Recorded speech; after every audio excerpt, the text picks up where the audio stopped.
রাজ্য জুড়ে সাংস্কৃতিক প্রতিযোগিতার আয়োজন।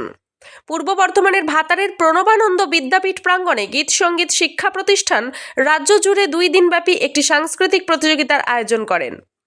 গতকাল এই প্রতিযোগিতা শুরু হয়ে আজকে বিকাল 5টা পর্যন্ত চলে। বিভিন্ন এলাকা থেকে ছাত্রছাত্রীরা আসেন এই প্রতিযোগিতায় অংশগ্রহণ করার জন্য। প্রতিযোগিতায় অংশগ্রহণকারীদের জন্য একটি এন্ট্রি ফিস ধার্য করা হয়।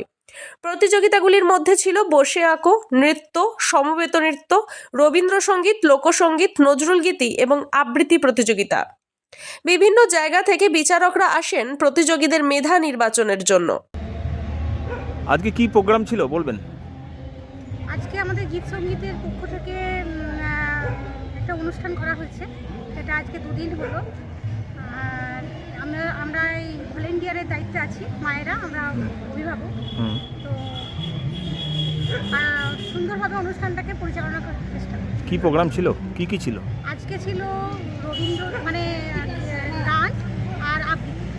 গতকাল কি ছিল? গতকালকে ছিল ড্রয়িং আর ছিল নৃত্য। রাজ্যব্যাপী প্রতিযোগিতা? হ্যাঁ, রাজ্যব্যাপী। এটা ফার্স্ট শুরু হয়েছে। মানে এবারই শুরু? হ্যাঁ, এবারই প্রথম। ঠিক। আপনি তাহলে আপনার পরিচয়? আমার ছেলে এখানে এই গীত সঙ্গীতের সাথে যুক্ত। কি করে? গান শেখে। আচ্ছা, আপনার নাম? আমার নাম শিলা। বলছি ম্যাডাম, আজকে ভাতারে প্রণবানন্দ বিদ্যালয় কি সাংস্কৃতিক অনুষ্ঠান চলছে? এখানে আমার প্রতিষ্ঠান গীত সঙ্গীত। আমি আমার প্রতিষ্ঠান থেকে এবছর প্রথম আমি একটি রাজ্যব্যাপী সাংস্কৃতিক প্রতিযোগিতা দিয়েছি, যেটির নাম দিয়েছি উন্মেষ। সেই প্রতিযোগিতাটা এই স্কুলে হচ্ছে। মানে কদিন থেকে চলছে এটা? এটা 2 দিন। গতকাল হয়েছে, প্রথম দিন ছিল। গতকাল আমাদের নৃত্য এবং অঙ্কনের হয়েছে। আজকে সঙ্গীত এবং আবৃত্তি। আজকে আমাদের দ্বিতীয় দিন। তো আপনার বিশিষ্ট অতিথি হিসাবে কে কে ছিলেন এটা এখানে? আমি বিচারক মহাশয়াদের পেয়েছি বিশিষ্ট অতিথি হিসাবে, কারণ ওনারা অনেক সুদূর থেকে, যেমন তারাপীঠ থেকে, রামপুরহাট থেকে, বর্ধমান থেকে, লিলুয়া থেকে ওনারা এসছেন। তা ওনাদের পেয়ে আমরা ভীষণ খুশি। না, পার্টিসিপেন্টটা কিসের ভিত্তিতে আছে এখানে? আপনার এলাকা বিশেষে কীরকমভাবে পার্টিসিপেন্টরা রয়েছে? যেহেতু এটা আমি রাজ্যব্যাপী দিয়েছি, বহু জেলা থেকে প্রতিযোগী এখানে অংশগ্রহণ করেছে। এখানে 600 জন, যে এটা আমি প্রথম বছর দিচ্ছি, আমি ভাবতেই পারিনি 600 জন প্রতিযোগী এখানে অংশগ্রহণ করেছেন। এবং আমার যেটা উদ্দেশ্য ছিল তাদের মানসিক বিকাশের। সবাই এখনকার ছেলেমেয়েরা ভীষণ ট্যালেন্টেড।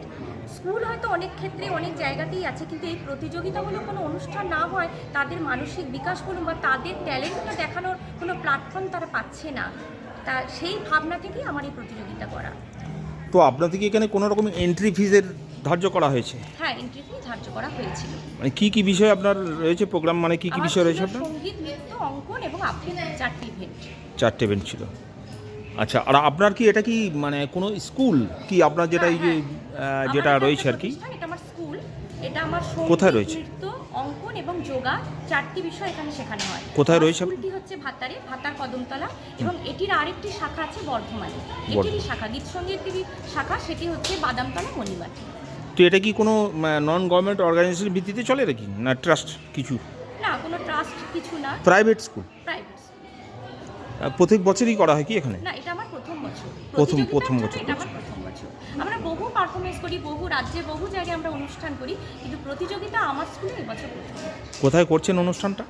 এটা করছি ভাতারে ভারত সেবাশ্রম বলে যে সংঘ, সেখানে প্রণবানন্দ বিদ্যাপীঠ স্কুল, ওখানে হচ্ছে। আচ্ছা আচ্ছা। আপনার নাম? আমার নাম অর্পিতা বন্দ্যোপাধ্যায়। আপনার পরিচয়? আমার পরিচয়, আমি একজন সঙ্গীত বিষয়ে পড়াই বিএড কলেজে, এবং আমার সাবজেক্টও সঙ্গীত। আর আমার এই প্রতিষ্ঠান আছে এখানে। ডিরেক্টর? আপনি ডিরেক্টর, তাই তো? হ্যাঁ, একদম। ভাতার থেকে সঞ্জয় মণ্ডলের রিপোর্ট, সোজা কথা নিউজ, পূর্ব বর্ধমান।